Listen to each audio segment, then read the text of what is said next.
I think the kids having to go through COVID, it created an epidemic in terms of, I think, the entire society, but especially young people's ability to focus and concentrate. I truly believe our ability to focus is a superpower. It's a skill, right? I think that a lot of people don't understand that. It's like, well, I can't focus. It's like, well, I can't lift 450 pounds because I haven't been on the bench. It's the same deal. Focusing is a skill, and it's a skill that you can eventually train and nurture and develop enough to become a character trait. Yeah. And that's what I'm telling these kids all the time is like, focusing is a skill. And if you can direct your focus and attention to the task at hand, now you can put your best in and get the most out of whatever you're doing, whenever you're doing it. And that's where meditation comes into play. How I got into meditation was my own mental health issues from my struggles at Georgetown, is where it all started. It all comes full circle. Fucking Georgetown. Yeah. but thank God. Yeah, right? exactly. Like, it brought us here today. Thank you. Like, if I didn't experience the mental struggles and the adversity that I went through, and then even at New Hampshire and after school, I experienced depression severely. And I had to find answers. And meditation, breathwork, and yoga, quite frankly, saved my life. And at that period of time, when I came across them, it was for my mental health and my own state of being. And then the more I started doing it, the more I started practicing, the more I started to realize, I'm like, I think these are directly connected. Like any kind of development, quarterback development in particular, and mindfulness, breathwork, meditation, yoga, mindfulness in general. And that's where I, just in my studies and research and everything, I came across what we call flow state, which I'll dive into in a minute. But back to meditation. Meditation, I think it gets a bad rap. The stigma around it, most people either think it's, I don't want to say most people, but a lot of people think it's like, okay, you got to be wearing a white robe on a mountaintop, and like, it's a very spiritual thing, which exists. And a lot of people think that this is what screws people up. So if you're listening, please pay attention. They think the goal is to clear your mind. Yeah. Well, that's damn near impossible. Yeah, it's like the goal is nothing. Exactly. But, right. But that's not it. The way I teach meditation is we are simply retraining our ability to focus and direct our attention. So the way it works is you have a focus point.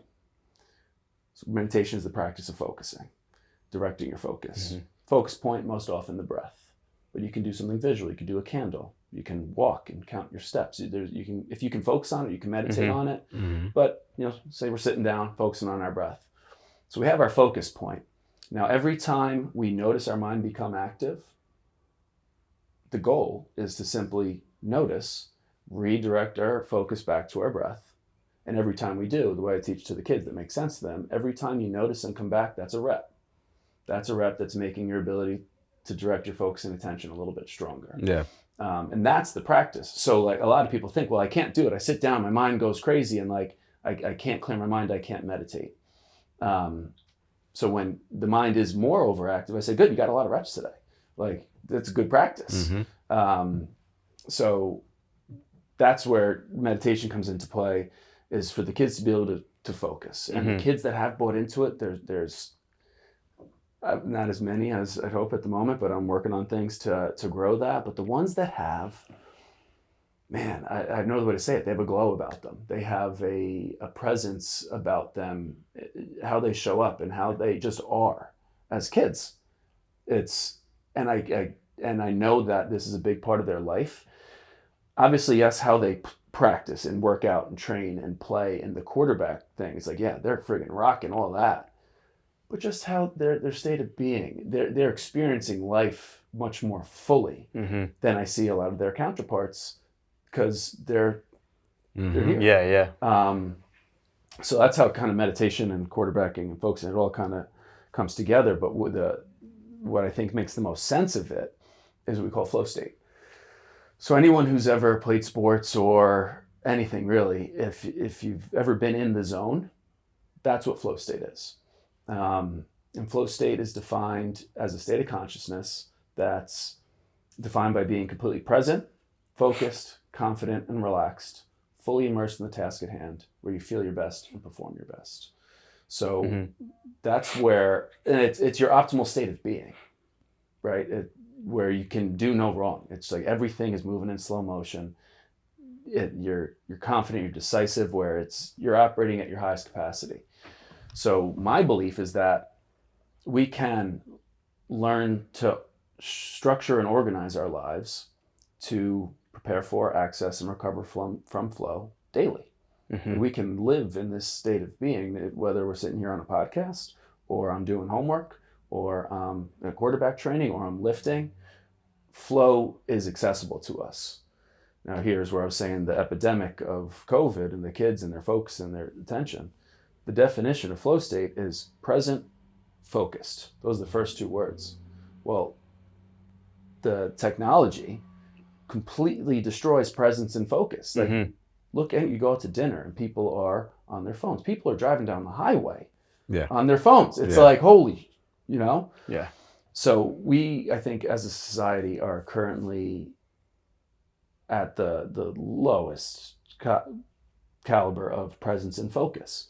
So if we do not have the ability to be in the present moment, be where we are, do what we're doing, we don't have the ability to focus and direct our attention, we are leaving loads of potential behind, because we can't possibly be putting our best in or getting the most out of whatever it is that we're doing.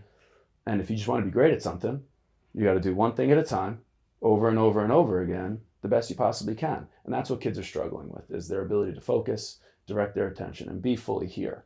And that's why I'm such a big advocate for meditation, because it trains their ability to be present and focused. And if they can be present and focus better, they can train better. They can train better. They can play better. They play better. They get more, and it's all connected. Yeah. But it comes right back to, hey, here we are, right here, right now. And that's why that's how I see it's all connected.